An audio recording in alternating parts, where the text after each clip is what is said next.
All right. Welcome back to Cozy Couch Contingencies, the podcast where two BCBAs get comfy, cozy, and talk behavior. I'm Krista. And I'm Melissa. And today we're tackling a topic that goes beyond data sheets and treatment plans. Language, specifically how the words we can use change how people see ABA. Because let's be real, sometimes it's not the science that scares people away, it's the things we say and how we present it. In ABA, we use labels all the time. Instructional control, extinction, maladaptive behavior. But those words can carry weight, especially outside our field. Yeah, imagine telling a parent we're putting your child's tantrums on extinction. Exactly. We'd have to explain it's not like the dinosaurs again. Yep, we would, but if we say we're going to teach new ways for your child to get their needs met instead of tantrums, it feels a lot different, even if the underlying principle is the same. Let's play ABA to English. Ooh, I'm in. Yeah. I love games. Okay, so I'll throw out a technical term Okay. and you translate it into everyday language. First up, pairing. Whew, this is one that I talk about very frequently in schools. Everyday translation. You have a relationship with a person, they seek you out, they know that you're a trusted and safe person, and you are the giver of the good stuff. Ooh, great. I like that answer. Thank you. Next one, instructional control.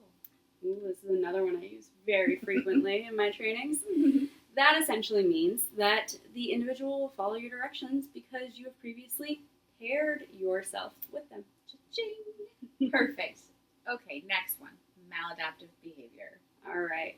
I'd say that this is that behaviors that get in the way of your daily life.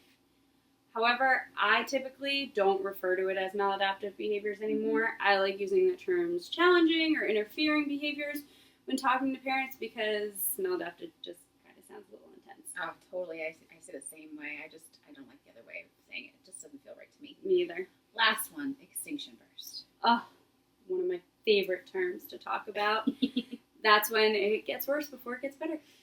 Oh, yeah, exactly. That is one we must explain and make sure people know how to hang on when they start to see the behaviors increase after they are no longer being reinforced. Yes, and I love a good game. So glad we played. Same. They are definitely reinforcing. They really are. We probably should have defined reinforcing too, but hey, it's okay. So yes, because labels we don't use just shape communication, they shape how people are perceived. Yeah, so calling someone non-compliant can make them sound defiant or difficult when maybe they're just overwhelmed or looking for autonomy. I actually don't use that anymore because I feel as though we're not really looking for compliance. I think as a field we've kind of moved away from that.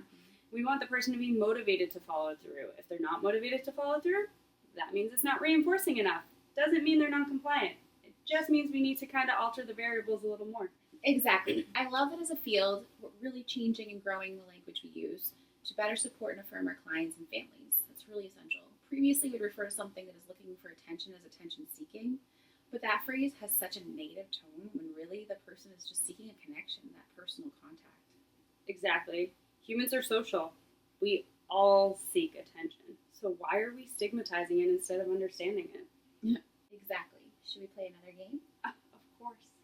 Let's talk acronyms. All right. Another thing that we use every day, but is language specific to our field. We talk in acronyms a lot. We really do. Like ABA itself is an acronym, Applied Behavior Analysis. Or BCBA, Board Certified Behavior Analyst. Yep, our title itself is one. So first acronym, ABC. All right, this is a good one. A, antecedent. B, behavior. C, consequence. We use this one a lot. Now here's one for you. DTT. Discrete trial teaching or training. An evidence-based teaching method that we can use to teach more complex skills in smaller, manageable steps. All right, sending one back to you. All right. NET. All right. So it is also an evidence-based teaching method that teaches skills in people's everyday settings and daily routines. And it's not in a structured environment, and it usually will follow the person's interests. Yeah, that natural environment teaching, man. Mm-hmm. Trying to fit it in. We love a good teaching method. We sure do. So here's another acronym for you. FBA. Functional behavior assessment. That is one you complete, direct or indirect. Usually it's a combination of both assessments to hypothesize the function of someone's behavior. So last one, BSP or VIP. All right. Behavior support plan or behavior intervention plan. The plans we use to support reduction in maladaptive, challenging, interfering behaviors, whichever word you would like to use in that way.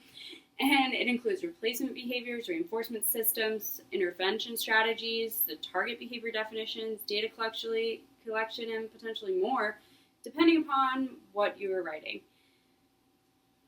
Wow.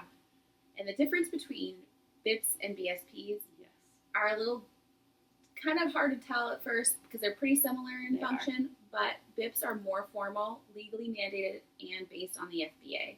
Whereas BSPs can be a little more general, less formal, and may or may not involve an FBA. Such a good point. Even though we use acronyms for so many things, and sometimes we think they're synonymous, we need to make sure we're using the right one. Exactly.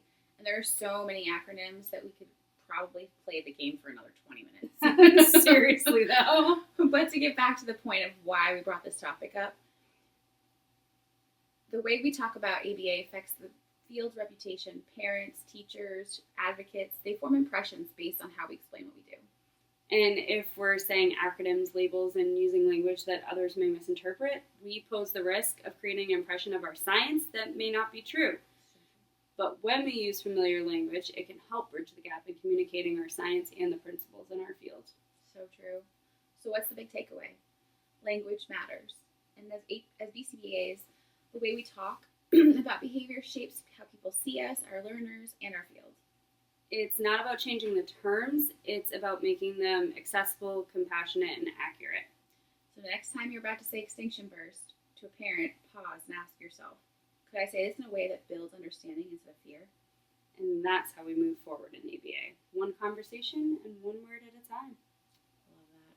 Stay cozy, stay curious, stay compassionate. And cheers to Cozy Couch Contingencies.